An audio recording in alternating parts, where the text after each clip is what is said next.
Let me ask you something real quick. Have you ever been disrespected so deeply, so publicly, that it didn't just hurt your feelings, it rewired your soul?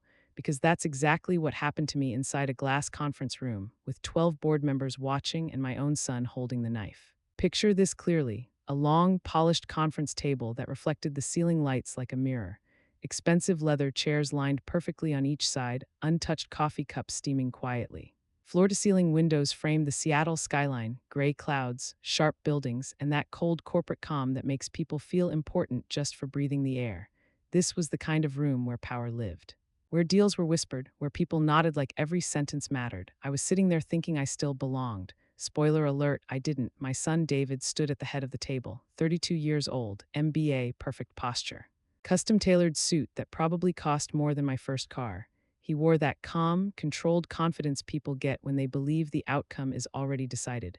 The kind that doesn't rush, doesn't stumble, doesn't doubt itself for even a second. He smiled, the same smile he used when he was 5 years old and wanted dessert before dinner. And he said smoothly, "Good morning, everyone. Today we're talking about streamlining operations." Corporate language filled the room immediately. Synergy, efficiency, optimization, restructuring. Buzzwords flew around like confetti at a party nobody was actually enjoying. I nodded along politely, like I always did. I genuinely believed we were discussing software upgrades or staffing realignments. I had sat through hundreds of meetings like this over the years. Then David clicked the next slide. The title appeared in bold letters: Cost Analysis. Non-essential personnel. My name sat at the very top, clear, centered, impossible to miss. I swear to God, the temperature in that room dropped. I felt it in my chest before my brain caught up. My stomach sank so hard it felt like the floor disappeared beneath me. David didn't look at me, not once. He continued like he was reading a grocery list. "We've identified certain roles," he said evenly, "that exist more for sentimental reasons than actual business necessity."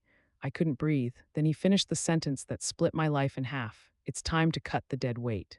Starting with my mother, and listen carefully, there was no evil laughter. That would have been easier. What came instead was worse. That awkward, nervous chuckling people make when they don't know whether laughing is appropriate, but they also don't want to be the next target. 12 people, people I hired, people I trained, people who once hugged me at my husband's funeral, laughing, not loudly, not proudly, but enough. In that moment, something inside me snapped, not explosively, not dramatically.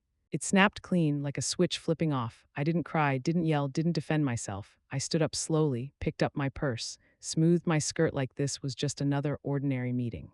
And I walked out of that room as if the building were already burning behind me. Just before my hand touched the door handle, I turned around. I looked directly at David for the first time. And I said the calmest, coldest sentence I've ever spoken. "David, I hope you remember this moment when you finally understand what you just threw away." Then I left, not just the meeting, not just the company.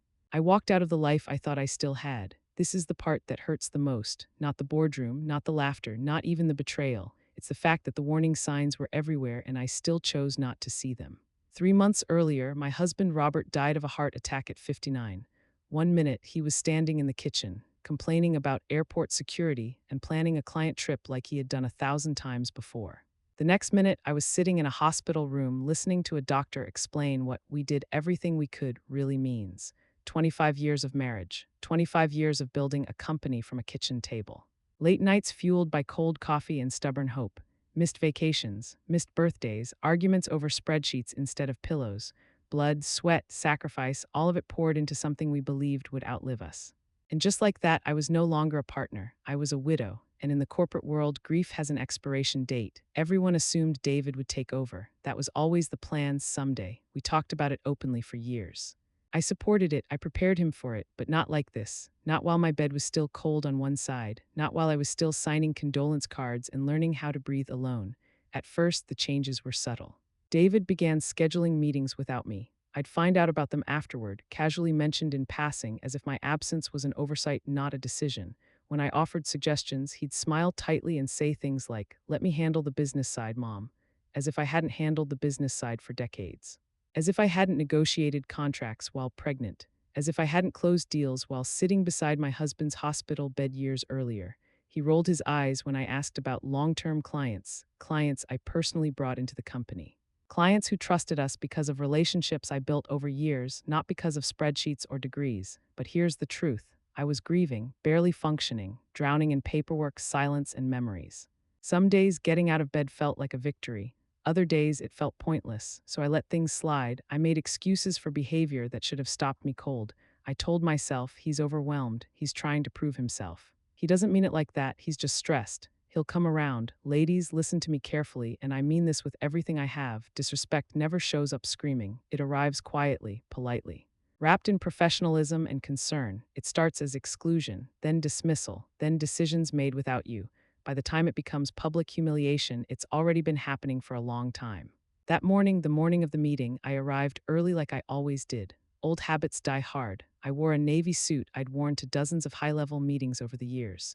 Conservative, sharp, professional. Around my neck was a pearl necklace Robert gave me on our 20th anniversary. I wore it without thinking. I thought I was walking into that room as a founder, as a leader, as someone whose voice still mattered.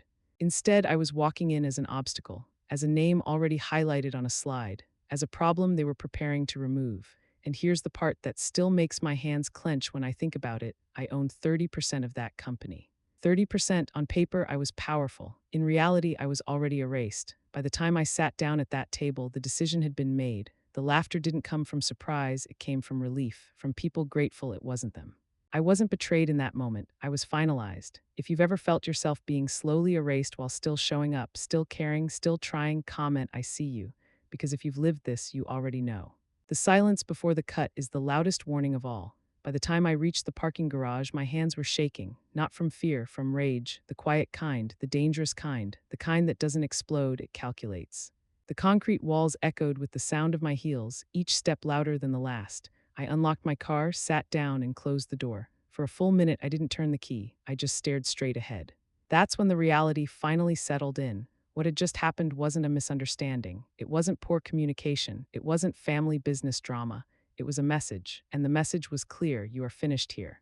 In that silence, I realized I had two choices. Not 10, not 5, two. Option 1, stay. Stay and explain myself to people who had just laughed while my life's work was gutted in front of me. Stay and negotiate dignity with a board that already decided I was expendable. Stay and beg for respect from a son who had learned how to remove me without flinching. Option 2, disappear. Leave quietly, cleanly, completely. Rebuild somewhere no one knew me as Robert's wife or David's mother. Somewhere my value wouldn't be tied to sentiment or family roles. Somewhere I could redefine myself without asking permission. The decision didn't feel dramatic. It felt inevitable. I started the engine. I didn't drive back to the office. I didn't go for coffee. I didn't call anyone. I drove straight home. Once inside, I didn't sit down. I didn't cry. I didn't even think. I moved on instinct, 3 suitcases, one for clothes, one for documents, one for the things that still felt like mine. I grabbed my laptop, my passport, my credit card, and then I booked the next flight out, Austin, Texas. Why Austin? I don't know. It wasn't strategic. It wasn't planned. It was just far enough to feel like oxygen. No plan, no safety net, just a fury strong enough to power the entire state. As I packed, my phone started lighting up. Missed calls, texts, voicemails. Mom, where are you? This is ridiculous. Come back so we can talk like adults. You're overreacting. I didn't respond. Because when someone shows you who they believe you are, you don't argue. You believe them. And then you decide who you're going to become. I turned my phone off, not because I was running, because I was done negotiating my worth.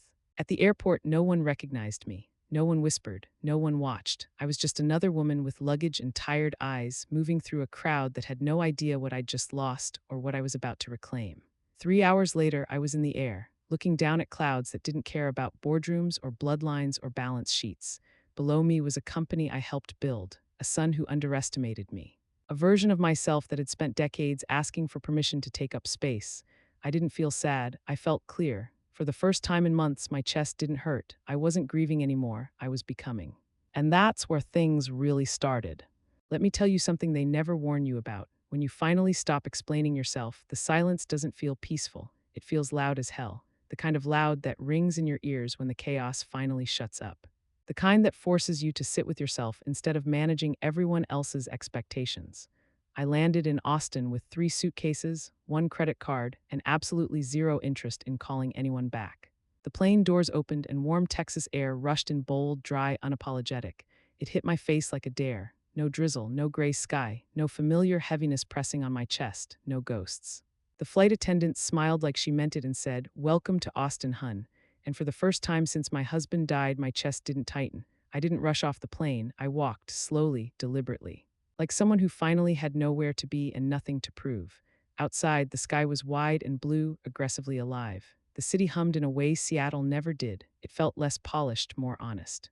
Less concerned with looking impressive and more focused on simply existing. I checked into a downtown hotel overlooking Lady Bird Lake, floor-to-ceiling windows, city lights reflected in the water. Kayakers drifting past like life wasn't a negotiation, the kind of view that makes you feel like you accidentally upgraded your entire existence.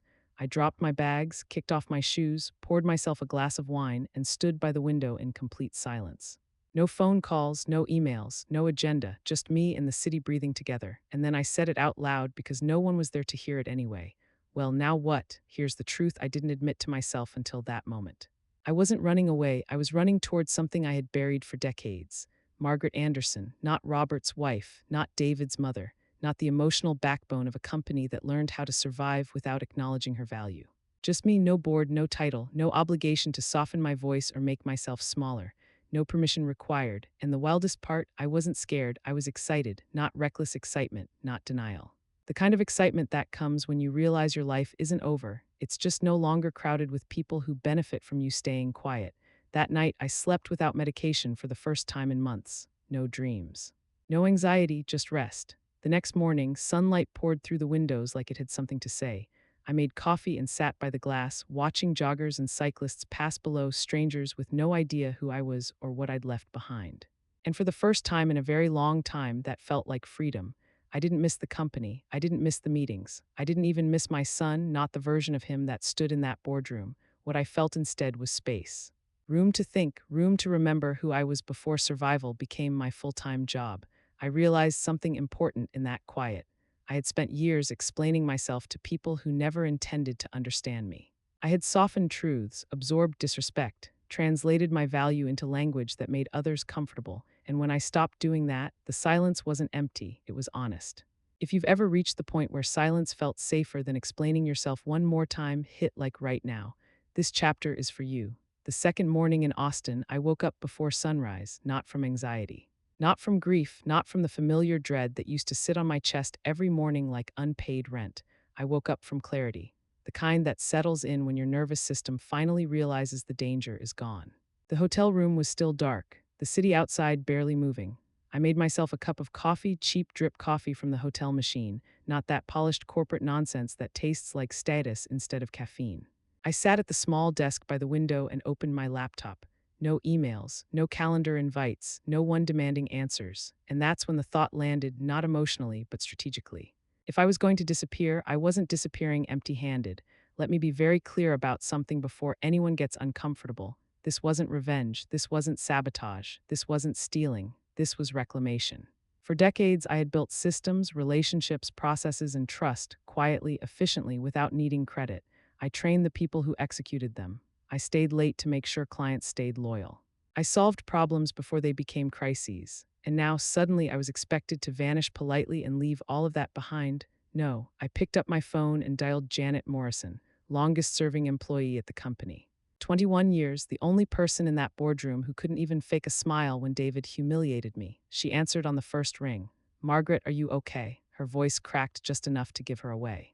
"Janet," I said calmly, "I need a favor, and I need you not to ask questions." Silence, not awkward silence, respectful silence. Then she said, "What do you need?" "Send me the full client contact database," I said. "All of it?" Another pause, longer this time. "Margaret, you know I can't." "Janet," I interrupted, my voice steady but final, "I helped build that database. I designed the intake systems. I trained the account managers. I maintained those relationships. I'm not stealing anything." I paused. "I'm reclaiming my work." The line stayed quiet. Then she exhaled, slow, tired, relieved. "Give me your personal email." 20 minutes later, my inbox lit up. Years of contacts, notes, context, history, not just names, relationships. That was when I felt it, not guilt, power. Next call, my banker. I didn't ease into it. Remove David from my emergency contacts. Transfer my funds. "New account, new bank today." He hesitated. "I didn't. I'm a legal owner of 30%, I said evenly. "This is not a discussion." Paperwork followed, digital signatures, clean lines drawn where they should have been drawn long ago. And then, because grief does strange things when it finally loosens its grip, I went shopping. Not sad shopping, not distraction shopping, rebirth shopping. I walked into a boutique near South Congress, music playing too loud. Clothes with personality, Nothing safe, nothing apologetic, flowing pants that moved when I walked, silk blouses that didn't beg to be liked, boots with attitude. The saleswoman looked me up and down and smiled. New job? She asked casually. I smiled back. New life. She nodded like she understood exactly what I meant.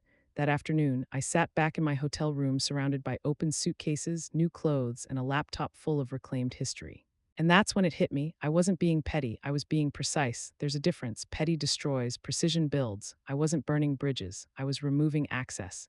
And somewhere far away, people who thought they had neatly erased me were about to realize something important. I didn't leave empty. If you've ever chosen strategy over emotional chaos, drop in the comments. This is where the power shifts. Here's where things start to feel unreal, not dramatic, not magical. Unsettling in the quiet, precise way reality shifts when you stop begging it to behave. I hadn't told anyone in Austin what I did for a living, not the hotel staff, not the barista downstairs, not my realtor. When people asked, I kept it simple. I'm taking a break. I'm consulting a little. I just moved. All true, all incomplete. 2 days after signing my apartment lease, bare walls, echoing rooms, boxes still taped shut, my phone rang. Unknown Texas number. I almost didn't answer. Something told me to. Margaret Anderson? A man asked. Yes, this is Kevin Murphy from Murphy Ventures. I got your name from Linda Rodriguez, my realtor. She mentioned you might be available for consulting. I stared at the empty living room while he talked. The universe has a strange sense of timing. What kind of consulting? I asked. No pitch, no sales tone, just curiosity. We raised 12 million, Kevin said. Revenue looks strong, but cash flow's a mess. We're bleeding money and can't figure out why. I closed my laptop slowly, not because I was surprised, because I wasn't. I had heard this sentence in 100 different forms over the years. Different companies, different cities, same underlying problem. Kevin, I thought, you just found the right woman on the worst day of her old life and the first real day of her new one. We met 3 days later. Murphy Ventures occupied a bright, modern office, glass walls, exposed brick, motivational posters pretending to be strategy. 6 engineers sat clustered around monitors, brilliant and exhausted. 2 marketers whispered in the corner, arguing about brand voice. 1 bookkeeper sat alone, shoulders tight, eyes permanently haunted by numbers no one else wanted to understand. I didn't introduce myself with titles. I asked questions, not polite questions, necessary ones. Who approves spending? How do you price your contracts? Why does no one here know your burn rate? Who's accountable when numbers don't match projections? The room shifted. People stopped fidgeting, stopped posturing. 4 hours passed without anyone checking their phone. By the end, I had their entire problem mapped out on a whiteboard. Too much growth, no systems, no financial discipline. Spreadsheets pretending to be strategy. This wasn't innovation failure, it was adulthood failure. Here's what's going to happen, I said calmly. You're going to restructure workflow, you'll implement real costing models. You'll hire a CFO instead of asking engineers to guess, and you'll stop pretending vibes are a business plan. No one laughed. Kevin stared at the board like I'd just read his diary. How much? He asked. 400 an hour, I said, plus a percentage of what I save you. I didn't negotiate, he didn't blink. When can you start? That night, I walked out of the building alone. No applause, no announcement, just clarity. Something fundamental had shifted. This wasn't luck, this wasn't coincidence. This was alignment. I wasn't chasing opportunity anymore. Opportunity was finding me. And somewhere, hundreds of miles away, a company that thought it had cleanly removed dead weight was still operating under the assumption that experience was replaceable. They were wrong, very wrong, because David didn't fire a liability. He didn't cut excess. He didn't streamline anything. He unleashed it. Let me tell you something nobody admits out loud. When you're actually good at what you do, success doesn't knock politely. It hunts you down, quietly at first, then relentlessly. Kevin Murphy told 1 person, just one. That person told 2 more, the kind of founders who smiled confidently in public but panicked privately every time payroll came around. Those 2 told everyone they trusted, and suddenly my phone stopped ringing. It buzzed. Nonstop, not spam, not curiosity, fear. Can you take a look at our numbers? We're growing fast but losing money. Our investors are happy, I'm not. Everyone says you fix fires. Here's the thing, I wasn't fixing fires. I was preventing explosions. Most of these companies weren't failing because they were stupid. They were failing because they were drunk on momentum. Growth without discipline, expansion without structure, confidence replacing competence. They had revenue, they had buzz, they had press. What they didn't have was control. Within 6 months, I went from 1 desperate startup to 5 thriving clients. 5 different industries, same problems. And every single one of them said the exact same thing after our first session. Wait, how did no one catch this before? The answer was always the same, because most consultants sell confidence, PowerPoint decks, buzzwords, reassurance. I sell clarity. Clarity is uncomfortable. Clarity removes excuses. Clarity tells you exactly where the bleeding is and who's holding the knife. Murphy Ventures became the proof. What started as a $12 million headache turned into a disciplined, scalable, profitable machine. No drama, no heroics, just systems, accountability, and adults in the room. Kevin started introducing me differently. At first it was, "This is Margaret, she helped us restructure." Then it became, "This is Margaret, she turned us around." Eventually it landed on the truth. "This is Margaret, she saved my company." Saved, not advised, not guided.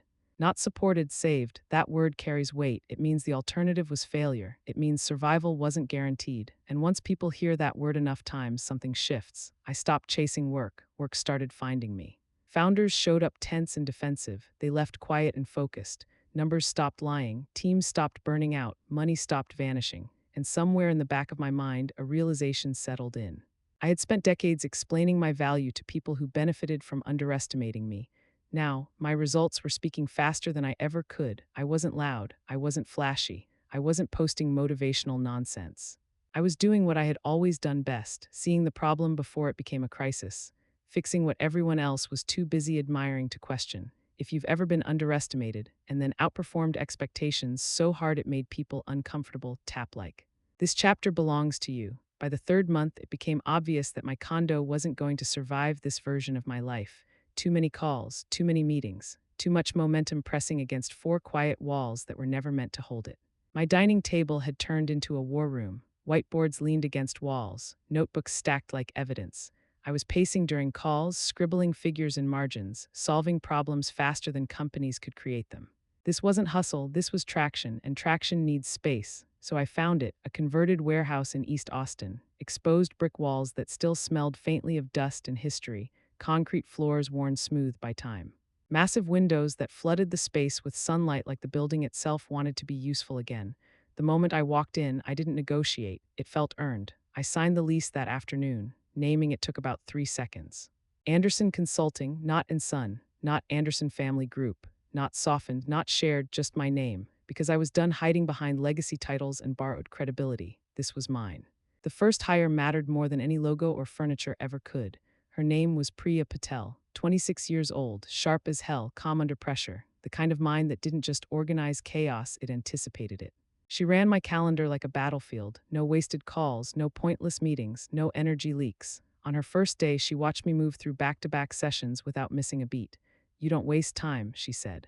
I looked at her and replied, "Neither do you." That's how partnerships start. Clients didn't just come in, they lined up. Rebecca Martinez from CloudSync was one of the first. Brilliant product, strong funding, smart team. And completely on fire. Employee turnover was so high HR had stopped pretending it was temporary. Slack channels were passive-aggressive minefields. Leadership meetings felt like therapy sessions without progress. I didn't sugarcoat it. "Your people aren't burning out because they can't handle pressure," I told her. "They're burning out because chaos is your culture." She blinked, no defensiveness, no excuses, then she nodded. 8 weeks later, the numbers told the truth leadership had been avoiding. Employee retention up 92%, revenue per employee up 38%, customer satisfaction finally stable, not because morale posters went up. Because systems did, Rebecca told everyone. Founders talk, executives gossip, Dallas started calling. Houston followed, then California began just wanting to chat. And that's when I noticed something deeply ironic. A significant portion of my wins came from clients I had personally managed back in Seattle. Clients David had inherited, clients he had quietly lost, not because they were disloyal. Because they recognized competence when it disappeared. They didn't leave dramatically, they left strategically. And when they found me again, they didn't ask what happened. They already knew. I wasn't advertising. I wasn't chasing press. I was building something much more dangerous, a reputation. One built on outcomes, not optics, on results, not reassurance. Anderson Consulting stopped being a solo act. It became a force, processes documented. Frameworks refined, standards set high enough that the wrong clients filtered themselves out. I wasn't scaling recklessly. I was scaling deliberately, because empires don't form by accident. They form when experience finally stops asking for permission to lead. Funny how dead weight keeps floating to the top when the current gets strong. October, 8 months after I walked out of that glass conference room without looking back. 8 months of rebuilding quietly. 8 months of results speaking louder than introductions. 8 months of becoming someone I didn't need approval from, including my own past. We were celebrating a record quarter, nothing flashy. Nothing forced, just good food, real laughter, and the kind of satisfaction that only comes from building something solid. The table was crowded with plates and wine glasses. Priya sat across from me, relaxed for once, her laptop nowhere in sight. A few team members leaned back in their chairs, telling stories about impossible clients who were now manageable.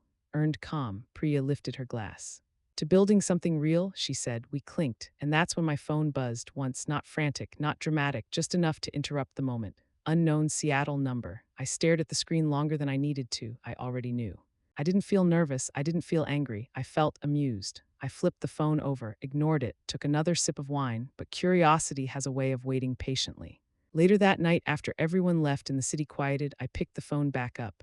One message. Mom, I heard about your consulting firm. We need to talk. That was it. No apology, no acknowledgement, no accountability. Just need. I stared at the words, letting them sit exactly where they belonged. Because here's something no one tells you when you're rebuilding your life: timing reveals motive. If he had called when I was struggling, it would have meant concern. If he had called when I was silent, it would have meant curiosity. But calling me now, after the wins, after the growth, after my name started circulating without his permission, that wasn't reconciliation, that was panic. I imagined him reading the same reports I'd once prepared for him, hearing my name in rooms he no longer controlled, watching clients he assumed were secured quietly drift away. I imagined the pressure. And for the first time, I felt no urge to rescue him. That version of me was gone. I typed nothing. I didn't explain. I didn't defend. I didn't correct his version of events. I simply turned the phone face down and let the screen go dark. Because when someone ignores you at your lowest and reaches for you at your highest, it's never about healing. It's about survival. And survival conversations always come with conditions. I had none to negotiate. That night, lying in bed, I realized something important. Closure isn't a conversation, it's a decision. I didn't need him to understand me. I didn't need acknowledgement. I didn't need an apology that would arrive 8 months too late. I had already moved on, not emotionally, but structurally. My life no longer had space for people who only remembered my value when they needed it. The next morning, I woke up early, brewed coffee, and opened my laptop. New inquiries, new contracts, new problems worth solving. The world hadn't paused waiting for family dynamics to resolve. It had simply adjusted. And so had I. Somewhere in Seattle. Someone was realizing they had miscalculated badly. But that wasn't my responsibility anymore. I wasn't building success to prove a point. I was building it because I finally could. Sometimes the most powerful response isn't a reply. It's a life so full it doesn't leave room for old ghosts. Let me give you some free life advice, the kind you only learn after someone tries to break you and fails. When a person who disrespected you shows up unannounced, they're not confident, they're desperate. It was a Tuesday morning. Not dramatic, not symbolic, just a regular workday, the kind that only feels ordinary when your life is finally under control. I was reviewing quarterly projections when Priya buzzed my office. Her voice was calm, professional, but barely holding back laughter. Margaret, she said, there's a David Anderson here. Pause, says he's your son, no appointment, acting like that shouldn't matter. Of course he was. I leaned back in my chair, not surprised, not shaken, just aware. Send him in, I said. The door opened.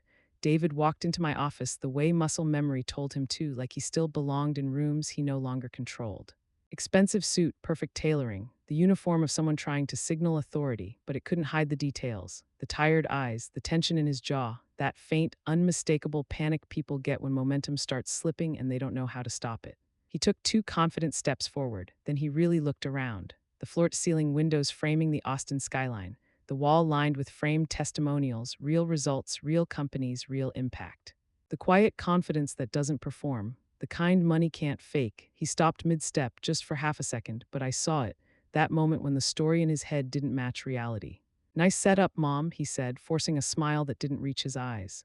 Hello, David, I replied evenly. To what do I owe the surprise? He didn't answer immediately. Instead, he sat down, without being invited. First mistake. Because power doesn't announce itself, it waits to see who assumes it. I didn't rush, didn't fidget, didn't fill the silence.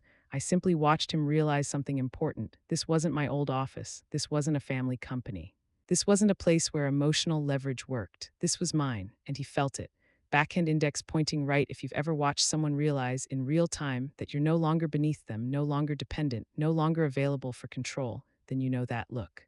It's confusion mixed with fear, and it's unmistakable. David adjusted his posture, straightened his jacket, and tried to reclaim footing that no longer existed. I didn't interrupt. Because when someone shows up unannounced, it's never spontaneous. It's calculated, and calculations mean stakes. He wasn't here to reconnect. He wasn't here to apologize. He was here because something was slipping. And for the first time since that boardroom, the imbalance was clear, not in his favor, not anymore. David didn't waste time with small talk. People who show up unannounced never do. They don't have the luxury. He leaned forward slightly, elbows on his knees, hands clasped like this was a strategy meeting and not a reckoning. "We're having some challenges at Anderson Tech," he said. I didn't respond. Not because I didn't hear him, but because silence is a tool when you know how to use it. I looked at him calmly, patiently, the way you look at someone who asked a question they already know the answer to. The silence stretched. 5 seconds, 10, he shifted in his chair. Finally, he exhaled. "We've lost 3 major contracts." There it was. I still didn't react. No raised eyebrow, no smirk, no satisfaction, just attention. "Morrison Industries," he continued. "Techflow, Pacific Dynamics." Each name landed carefully, like he expected them to hurt. They didn't. Those were clients I personally managed for years. Clients I knew inside and out. Clients who trusted systems, not personalities. Clients who didn't leave emotionally, they left strategically. "They're saying they want to work with you," David admitted, his voice tightening. "They've been hearing about your firm." And just like that, the truth surfaced. Not apology, not regret, need, pure, unfiltered need. I leaned back in my chair and crossed my legs slowly. "So," he continued, sensing momentum, "I was thinking maybe there's an opportunity here." I waited. He filled the space quickly. "A partnership," he said. "Anderson Tech and Anderson Consulting, shared resources. Maybe even a merger, a merger." The audacity was almost impressive. I studied his face. The confidence he once weaponized was gone. In its place was calculation, the kind that comes from pressure, not ambition. "Let me get this straight," I said calmly. "You publicly humiliated me in front of people I hired. You labeled me dead weight. You removed me while I was grieving. You benefited from my silence." I paused. "And now you want access to my clients, my systems, and my reputation." He sighed, running a hand through his hair. "I was young," he said. "I made mistakes." Then he tried his final card. "But we're family, family." The word landed heavy and hollow. I looked at him carefully before speaking. "Family didn't laugh when I was humiliated," I said quietly. "Family didn't erase me when I was barely holding myself together." He opened his mouth. Closed it, there was nothing left. This was the moment most people cave, the moment guilt sneaks in, the moment history gets rewritten, the moment someone trades clarity for comfort. I didn't. Because I had already paid the price for this conversation 8 months earlier in a glass conference room, and I wasn't paying it again. I didn't raise my voice, didn't accuse, didn't negotiate. I simply let the truth stand where it belonged, between us, unmovable. This is the moment most people give in. This is the moment they confuse blood with obligation. I didn't. I stood up, not abruptly, not dramatically. Just enough to shift the energy in the room. I walked past my desk toward the windows, my heels echoing softly against the concrete floor. Outside, Austin moved the way it always did, unconcerned, alive, indifferent to personal history. 2 years ago, I didn't even have a view like this. Now, I owned it. I stood there for a moment longer than necessary, letting the silence do its work. David didn't speak. He watched me like someone waiting for a verdict they already knew wasn't going their way. "David," I said finally, turning back to face him, "there's nothing you have that I want." That sentence landed harder than anger ever could. His shoulders dropped slightly, not enough to be obvious, but enough to be real. But I continued evenly, "There is something you need." Hope flickered across his face, brief, desperate. I walked back to my desk, opened the top drawer, and took out a single business card. Clean, minimal, Anderson Consulting, my name, my title, my terms. I slid it across the desk toward him. "When you're ready to hire Anderson Consulting as an outside contractor," I said, "at our standard rates, you can contact my assistant." He stared at the card, then at me. "You're treating me like a client?" he asked, disbelief breaking through his control. I smiled, not kindly, not cruelly, just honestly. "You are a client. Not my son, not my successor, not my legacy, a customer. And customers follow rules." His jaw tightened. He stood slowly, as if standing too fast might shatter what little dignity he had left. "This isn't how I thought this would go," he said. "It never is," I replied. He looked around the room one last time, the space, the calm, the undeniable proof that I had built something stronger than what he tried to erase. For a moment, I thought he might say something else. He didn't. He turned and walked out. The door closed quietly behind him. No slam, no scene, just an ending. I stood there for a moment longer, listening to the hum of the city, feeling something settle deep in my chest, not victory, relief. Because the woman who walked out of that boardroom months ago in silence, she would have begged to be heard, she would have explained herself, she would have tried to save something that didn't want saving. The woman standing here now. She didn't need to raise her voice, she set the price. And that's the difference between power you borrow and power you build. Sometimes closure isn't forgiveness. Sometimes it's boundaries so firm they end the conversation. Let me tell you something deliciously humbling. Watching someone who once dismissed you publicly, confidently, without hesitation, sign a contract written entirely on your terms, it hits different. David hired Anderson Consulting 3 weeks later, not immediately. Pride slowed him down. Pride always does, but desperation closes deals faster than confidence ever could. By the time his assistant reached out to Priya to check availability, the tone had shifted. No assumptions, no authority, just careful language and flexible scheduling. We set the meeting, not at Anderson Tech, at my office. That choice alone rewrote the power dynamic. We sat in my conference room, glass walls, city skyline, quiet authority baked into the space. David arrived early. He always did when the stakes were high. But this time, something was different. He wasn't in charge. Priya ran the meeting, not me. That detail mattered more than anything said out loud. She walked in with a tablet, calm and prepared, the way people do when they know the rules favor them. Standard consulting rate is $500 an hour, she said smoothly. Minimum engagement is 40 hours, net 15 payment terms. David blinked just once. 500, he asked. That's higher than what you quoted me before. I didn't look at him right away. Market rates, I said calmly. Austin's been good to us. What I didn't say, our standard rate was 400, but David wasn't a standard client. This wasn't revenge pricing, it was reality pricing. Risk-adjusted, emotion-neutral, experience-backed. Priya slid the contract across the table. No negotiation clause, no flexibility language, no emotional padding. David read every page carefully, slower than before, more cautiously, like someone finally aware that misreading details comes with consequences. The pen hovered. For a moment, just a moment, I saw the internal struggle, the pride. The memory, the cost of admitting he was wrong. Then the pen touched paper, scratch, signature. And just like that, my son officially paid me to fix the mess he created by pushing me out. No speeches, no commentary, just ink. If karma had a sound, that pen scratching would have been it. The meeting ended quickly after that. Priya outlined next steps, deliverables, timelines, expectations. David nodded, took notes. I watched quietly, not smug, not emotional, just observant. Because the real victory wasn't the rate, it wasn't the contract, it was the shift. I wasn't proving anything anymore. I was being chosen professionally by someone who once thought I was disposable. As David stood to leave, he hesitated near the door. "This is different," he said finally. "Yes," I replied, "it is." He left without another word.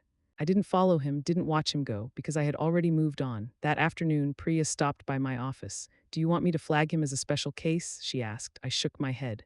"No," I said. "Treat him like any other client," because that's exactly what he was now. There's a special kind of peace that comes when someone who underestimated you finally understands your value and has to budget for it. The next morning, I boarded a flight back to Seattle for the first time in 2 years. Same airline, same terminal, same gray sky pressing down like it always had, but everything else was different. I wasn't returning out of obligation. I wasn't returning to reclaim a title. I wasn't returning to prove anything. I was returning as a consultant, temporary, paid, optional. That distinction mattered. The moment I stepped off the plane, the drizzle greeted me like muscle memory. Seattle smelled the same: rain, coffee, quiet stress. A city that prides itself on innovation while quietly resisting change. 2 years ago, this place felt like a cage. Now it felt small. Walking into Anderson Tech Solutions was like stepping into a house that hadn't been cleaned since I left. The lobby looked familiar, too familiar. The carpet was worn thin in the same high-traffic spots. The receptionist smiled politely, but her eyes were exhausted. Papers stacked behind the desk like small emergencies no one had time to resolve. The building hadn't aged. It had stagnated. Janet met me at the elevator. She didn't say a word at first. She just hugged me tight, grateful, like someone who'd been holding her breath for 2 years and finally let it out. "Thank God you're here," she whispered. That told me everything I needed to know. The executive floor felt heavier than I remembered, quieter, the kind of quiet that settles in when people are too busy reacting to plan. David waited in the conference room with what was left of his senior team, some familiar faces. Some new ones, younger, sharper on paper, but clearly overwhelmed. I took my seat at the head of the table, the same seat I used to own. No announcement, no ceremony. "All right," I said evenly. "Show me the damage." What followed was 4 hours of pure, unfiltered pain. Missed deadlines stacked on top of missed deadlines. Budgets blown so casually it was obvious no one was watching closely. Clients frustrated, not angry yet, but dangerously close. Not because the staff was incompetent, but because they were solving the wrong problems. People talked fast, used jargon, defended decisions that didn't deserve defending. I listened, then I started asking questions. Why are 3 departments tracking the same metric differently? Who approved this vendor change? Why is customer churn being discussed like a marketing issue instead of an operational one? Silence. At one point, someone blamed supply chain delays. I shook my head. This isn't a warehouse issue, I said calmly. It's a data integration failure. More silence. I stood and walked to the whiteboard. No theatrics, no speeches. I dismantled their strategies piece by piece, clinically, not emotionally, not personally, just facts. This workflow creates bottlenecks. This reporting structure hides accountability. This pricing model assumes loyalty that no longer exists. Every sentence landed. Because it was accurate, David watched from across the table as his confidence collapsed in real time, not dramatically, slowly, the way it does when someone realizes they fired the only person who knew where all the bodies were buried and why. There's nothing louder than that realization. No one interrupted me, no one argued, because for the first time in a long time, the room had leadership again. By the end of the session, the whiteboard was full, so were the faces around the table. Exhausted, relieved, exposed, I capped the marker and sat back down. We'll prioritize, I said, then we'll stabilize, then we'll rebuild. No promises, no reassurance, just direction. As the meeting adjourned, people filed out quietly. Janet lingered. Her eyes were glossy, but she smiled. It feels like oxygen, she said. I nodded because I knew exactly what she meant. I walked out of that building an hour later.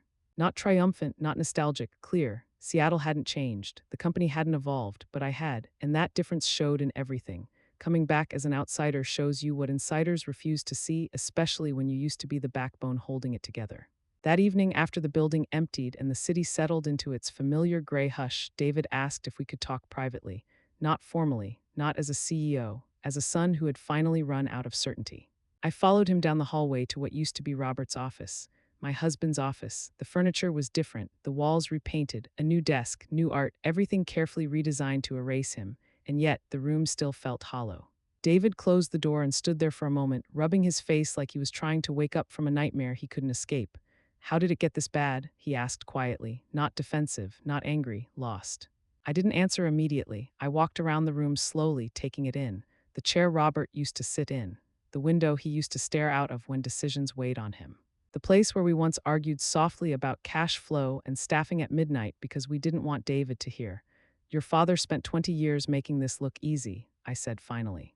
And even then he leaned on me. David swallowed. He nodded like that truth hurt more than anything I'd said all day. I thought I could handle it, he said. I thought experience would come fast. Experience doesn't rush, I replied.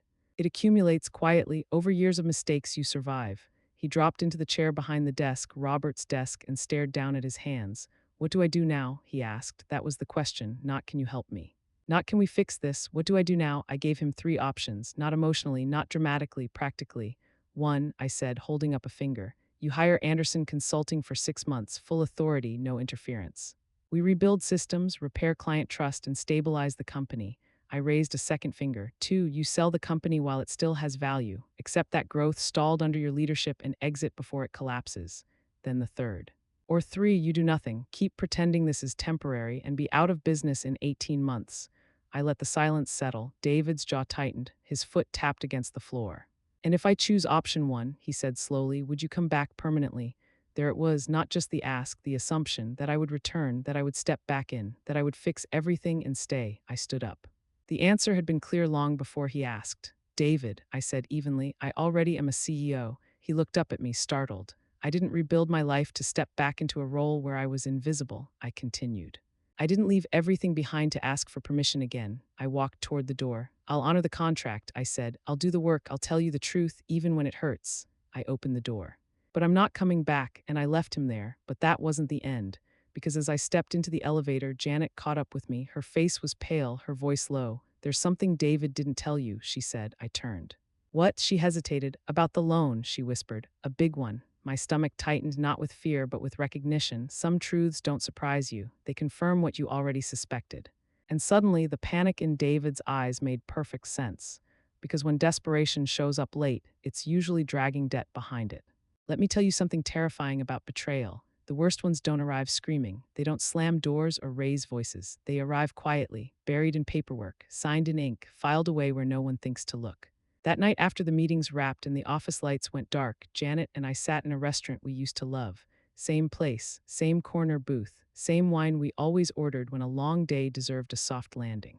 But nothing else was the same. The room hummed with low conversation and clinking glasses. Normal people living normal evenings, unaware that entire lives can unravel without a sound. Janet kept fidgeting with her napkin. Not nervously, deliberately, the way people do when they're rehearsing something they've already decided to say, but dread saying anyway. Finally, she looked up at me. Margaret, there's something else you need to know. Those words never lead anywhere good. I didn't interrupt, didn't brace myself, I just waited. David took out a loan last year, she said quietly. A big one. The word big sat between us like a weight. How big? I asked. She hesitated, not because she didn't know, but because saying it out loud made it real. $800,000. My stomach dropped, not because of the number, because of the timing. For what? I asked. She took a sip of wine she clearly didn't want. Office renovations, new equipment, a marketing campaign that never really launched. I didn't respond right away because I knew what that meant. He wasn't investing in growth. He was investing in appearance. He wanted the company to look successful while it quietly bled out behind the scenes. A polished lobby instead of stable cash flow, new branding instead of operational discipline. That's not ambition. That's denial with a budget. And Janet, I said slowly, keeping my voice even, how exactly is that loan structured? She looked at me the way people look at surgeons before delivering bad news.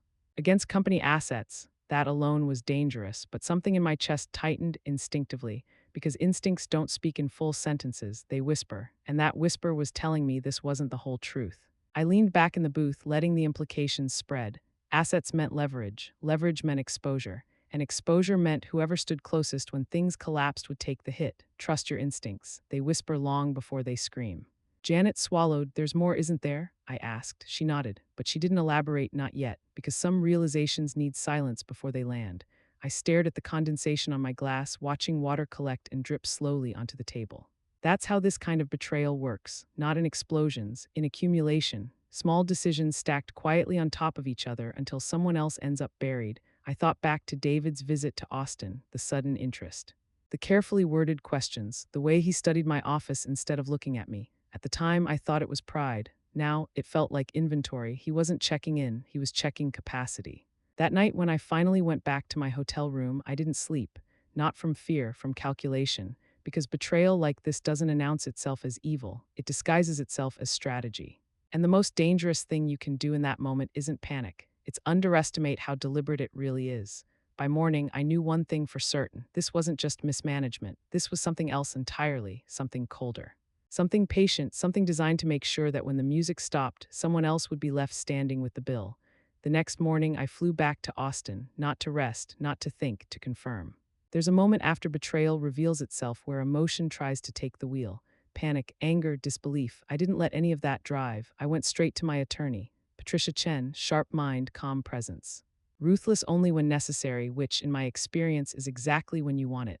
Her office smelled faintly of coffee and paper. The walls were lined with degrees and framed verdicts, not decorative, but earned.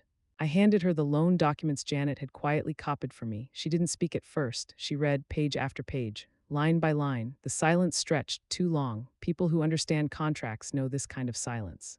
It's not confusion, it's recognition. Finally, Patricia set the papers down slowly. Margaret, she said, there's a clause here I don't like. My pulse stayed steady. What kind of clause? She didn't answer immediately. Instead, she turned the document toward me and tapped a paragraph halfway down the page. Successor liability. The words didn't land right away. Legal language has a way of sounding harmless until someone explains it properly. Patricia leaned back slightly, folding her hands. Let me explain this carefully, she said, the way doctors do before delivering news you can't unhear. If Anderson Tech defaults on this loan, she continued, and if ownership transfers to a family member within 5 years of the loan date, that family member becomes personally responsible for the outstanding debt. I blinked. But I don't own the company anymore, I said. He pushed me out. Patricia's eyes snapped up. Are you absolutely sure about that? Something cold slid down my spine. She turned to her computer, typed quickly, then rotated the screen toward me. State records, shareholder filings, my name was still there, 30%, active, legal, valid. David never completed the share transfer. Whether by incompetence or design, it didn't matter. Legally, I was still an owner. My chest tightened. If Anderson Tech collapses, Patricia said carefully, you wouldn't just lose equity. She paused. You would inherit liability. $800,000 personally, my house in Austin, my consulting firm, everything I rebuilt from the ground up. Collateral. The room felt tilted, like gravity had shifted without warning. I gripped the edge of the desk. This loan, Patricia continued, her voice calm but sharp, was taken out 2 months after you started earning serious money in Austin. The implication didn't need explaining. This wasn't reckless optimism. This wasn't poor planning. This was timing, careful, intentional. David had waited, watched, let me succeed. then he leveraged failure in a way that pointed directly at me. His visit to Austin suddenly made perfect sense. The questions, the observation, the quiet assessment, that wasn't reconciliation, that was reconnaissance. He needed to know one thing: was I successful enough to absorb the fallout? And now he knew the answer. Yes. Patricia watched my face closely. Margaret, she said, this wasn't accidental. I nodded. I know, because stupidity makes noise. This was silent, calculated, weaponized bureaucracy. The most dangerous kind. I stood and walked to the window, staring out at the city that had given me a second life. My hands were shaking, not from fear, from rage so controlled it felt surgical. Patricia, I said quietly, what happens if I take over the company? She paused. If you assume operational control and merge revenue streams, she said, the debt becomes manageable. I turned back to her. And if I become majority owner? Her eyebrows lifted. Then the clause collapses, she said slowly. The trap snaps shut on him. For the first time that day, I smiled, not because this was over, but because I finally understood the board. Sometimes the only way out of a trap is to turn it into a throne. That afternoon, I picked up my phone and called David. We need to meet, I said, no emotion, no accusation. Just certainty. Tomorrow morning, I would confront him. Once you see the pattern, you can't unsee it. Every conversation, every delay, every calculated pause, it all rearranges itself into something ugly and undeniable.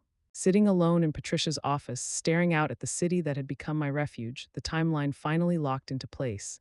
David didn't panic when I left. He waited. He didn't rush to fix the company. He watched it decline. He didn't reach out when I was quiet. He reached out when I was successful. And that realization hit harder than any insult ever could. This wasn't incompetence, it was strategy. David had pushed me out publicly to establish dominance. Then he'd waited just long enough for me to rebuild, long enough for my income to become visible, my reputation to spread, my stability to look permanent. Only then did he quietly take on debt. Debt structured in a way that didn't just threaten the company, it threatened me. His visit to Austin replayed in my mind with brutal clarity, the way he studied my office instead of my face. The questions he asked about revenue, not emotionally, but numerically. The way he nodded, not impressed, but satisfied. That wasn't curiosity, that was confirmation. He wasn't asking how I was doing. He was asking how much I was worth, and once he had his answer, the trap was already set. If Anderson Tech failed, the debt wouldn't just disappear. It would roll downhill, straight onto my shoulders, $800,000. Enough to wipe out everything I'd rebuilt, enough to turn my second life into collateral for his first mistake.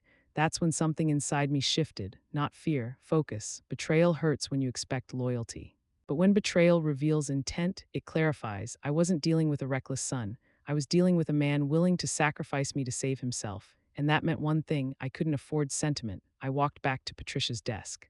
Tell me every legal way I can protect myself, I said. She didn't hesitate. Two paths, she replied. Defensive and offensive. Defensive first. You divest completely, force a clean separation. That removes successor liability, but only if the company remains solvent.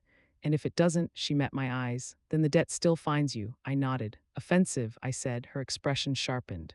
You increase your ownership stake, she said, gain majority control, assume operational authority. And the debt becomes manageable, she said, because you control revenue. And because the successor clause collapses. On him, I finished. Yes. The room went quiet. I thought about the company I helped build, the people still inside it, Janet, the employees drowning in mismanagement. And I thought about the man who had tried to use blood as leverage. I exhaled slowly. This ends with control, I said. Patricia nodded. It always does. I picked up my phone, not shaking, not hesitant, clear. I dialed David. He answered on the second ring. We need to meet, I said. No emotion, no explanation, just a statement of fact. There was a pause on the other end. Tomorrow morning, he said carefully. Yes, I replied. Tomorrow, I hung up and sat there for a moment longer, letting the truth settle completely. This wasn't about revenge. It was about survival, because the most dangerous betrayal isn't emotional, it's financial. And the only way to survive a trap built with paperwork is to outtone it. Tomorrow, I wouldn't confront my son as his mother. I would confront him as a shareholder. And this time, I wouldn't be walking out. Let me tell you something about liars. They don't panic when you accuse them. They panic when you show them receipts. Accusations can be argued with. Receipts end conversations. David walked into the conference room wearing a smile that didn't quite fit his face. Nervous but controlled, polite but guarded. The smile of someone who still believed he had leverage, or at least the illusion of it. I was already seated. The table between us was covered in neatly organized documents. Loan agreements, state filings, ownership records laid out carefully, deliberately, not dramatic, judicial. He glanced at the table and then back at me, eyebrows lifting slightly. What's all this? He asked lightly. I didn't return the smile. David, I said calmly, we need to talk about your understanding of family loyalty. His eyes dropped. Just for a fraction of a second, but it was enough, because guilt always arrives before denial. I slid the loan agreement toward him. You want to explain, I continued evenly, why you structured an $800,000 loan in a way that makes me personally responsible if your company collapses? The color drained from his face. Not slowly, instantly. Mom, I can explain, he said, voice tightening. Good, I replied. Then start with why you never completed my share transfer. Silence, not defensive silence, exposed silence. The kind where the truth scrambles internally before deciding whether it can survive daylight. He opened his mouth, closed it, tried again. I thought, he began, then stopped. I didn't help him. I waited. Because people reveal the truth faster when they have to crawl to it themselves. Finally, his shoulders slumped. I thought you'd come back, he whispered. The room felt suddenly very still. I thought if things got bad enough, he continued, barely audible, you wouldn't have a choice. There it was, not a business strategy, not poor judgment, manipulation, calculated, personal, cold. He didn't want my partnership. He didn't want reconciliation. He wanted my financial body armor. He wanted me close enough to absorb the impact of his failure, close enough to save him, far enough to blame. I exhaled slowly, not because I was overwhelmed, but because the last piece finally clicked into place. This wasn't about loyalty, I said quietly. This was about leverage. He looked up at me then, really looked. And for the first time, he understood something fundamental. I wasn't confused anymore. I wasn't guessing. I wasn't emotional. I was certain. You pushed me out publicly, I continued, my voice steady, then waited until I rebuilt my life before loading the company with debt designed to land on me. He shook his head weakly. I didn't mean for it to. Intent doesn't erase structure, I interrupted. And structure doesn't lie. The document sat between us, silent and merciless. This wasn't a family argument, it was a forensic audit. And he was losing. I leaned back in my chair. I want you to understand something very clearly, I said. I didn't come here to yell. I didn't come here to forgive. I paused.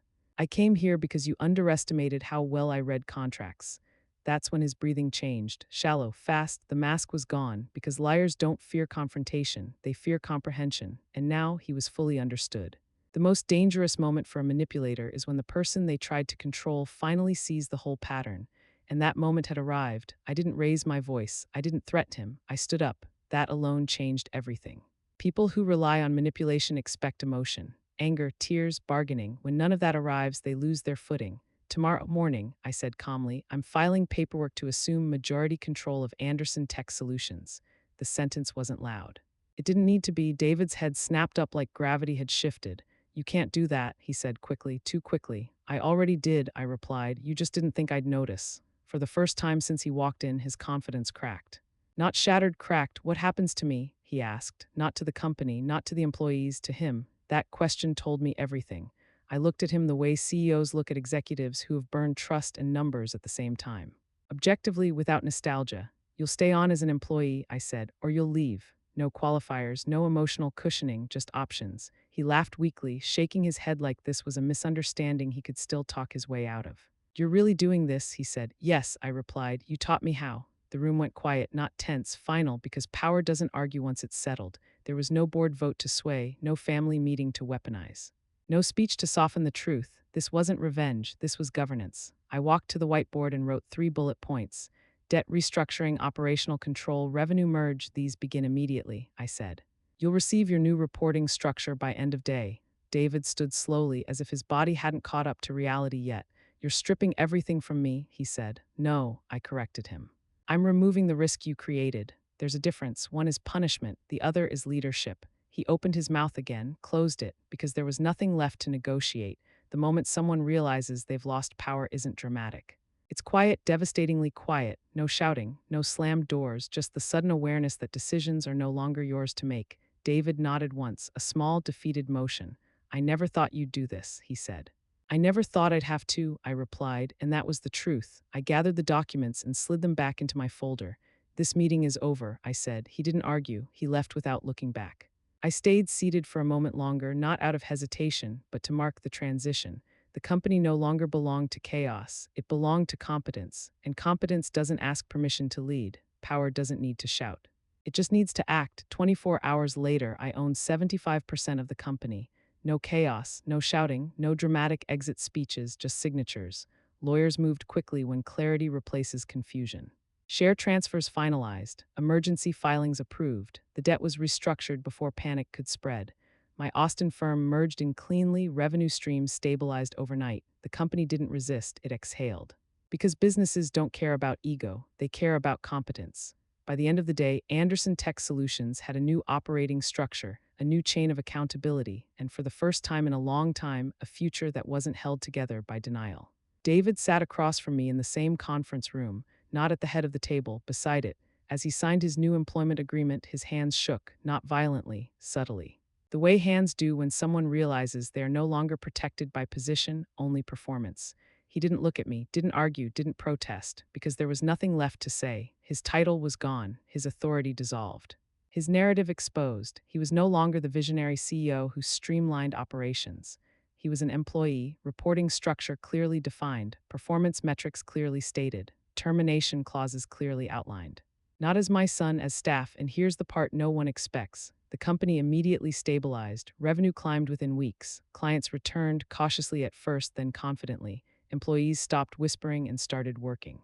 Meetings shortened, decisions landed, problems got solved, because chaos leaves the moment competence walks in. Janet stopped by my office on the third day. She didn't say anything at first, she just stood there, breathing easier. "It feels different," she said finally. "Yes," I replied, "it's being run." That afternoon, David knocked on my door, not stormed, knocked. "Do you need anything else from me?" he asked, professional, careful. I looked up from my screen. "No," I said, "just do your job." He nodded and left. No resentment in my chest, no triumph either, just finality. Because the woman who once walked out of a boardroom labeled dead weight would have begged for recognition. She would have argued her value, she would have tried to be understood. The woman sitting here now, she didn't need validation. She didn't raise her voice, she didn't ask for permission. She inherited a mess, took control, and fixed it. And here's the delicious irony. The person who tried to use me as financial protection ended up working under the very systems he tried to weaponize. Dead weight didn't get fired. Dead weight got promoted past the need for approval. Sometimes the greatest revenge isn't destruction. It's competence so undeniable it rearranges the power structure. 6 months later, same city, same company, completely different reality. I stood at the front of the executive conference room, my conference room now, looking out at a sea of familiar faces. Seattle's tech elite, founders, investors. Executives who once nodded politely while quietly dismissing me. The same industry that laughed when I was pushed out, standing, applauding, a standing ovation. The applause echoed off glass walls and polished floors, sharp and undeniable. I let it wash over me, not because I needed it, but because it marked something important. Closure doesn't always come quietly. Sometimes it arrives with receipts. My keynote was titled Sustainable Leadership. Why control fails and responsibility wins. I hadn't planned the irony. Life handled that part on its own. 6 months earlier, this company was suffocating under ego, secrecy, and debt structured to collapse silently. Now, revenue was up 300%. Employee retention sat at 98%. Clients weren't being begged to stay, they were lining up to get in. The same metrics that once justified my removal now proved my return was never the problem. And then I saw him, David, sitting in the back row, not front and center, not performing importance. Quiet, focused, taking notes, learning. That detail mattered more than the applause ever could, because arrogance doesn't take notes, humility does. After the room cleared and conversations drifted into the hallway, compliments, handshakes, quiet recalibrations of respect, I went back to my office. The door closed softly behind me. I loosened my jacket, exhaled, and allowed myself one private moment, not pride, perspective. That evening there was a knock, not confident, not entitled, careful. I looked up. David stood in the doorway holding 2 cups of coffee, the way nervous interns do when they're not sure they're welcome, but hope they are. "Got a minute?" he asked. I studied him for a moment longer than necessary, then nodded. He stepped inside but didn't sit down right away. That hesitation told me everything. "I was wrong," he said finally, not rushed, not defensive, just stated. "About leadership, about you, about everything." I didn't respond.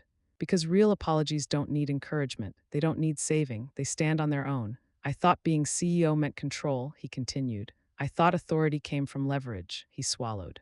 I didn't understand it meant responsibility. The room felt very still. Then his voice cracked, not theatrically, not manipulatively, humanly. "I tried to trap you because I was scared," he said. "And instead you saved the company I nearly destroyed." That was the moment, not forgiveness, clarity, the kind that doesn't rush forward, it settles. I saw him then, not as the man who humiliated me, but as the boy who grew up believing confidence could replace competence. Some people only learn when life humbles them personally, and this was humility without excuses. I didn't rush to reassure him, didn't soften the truth. I simply nodded, because accountability doesn't need dramatics. It needs acknowledgement. For the first time since that glass conference room months ago, the imbalance was gone.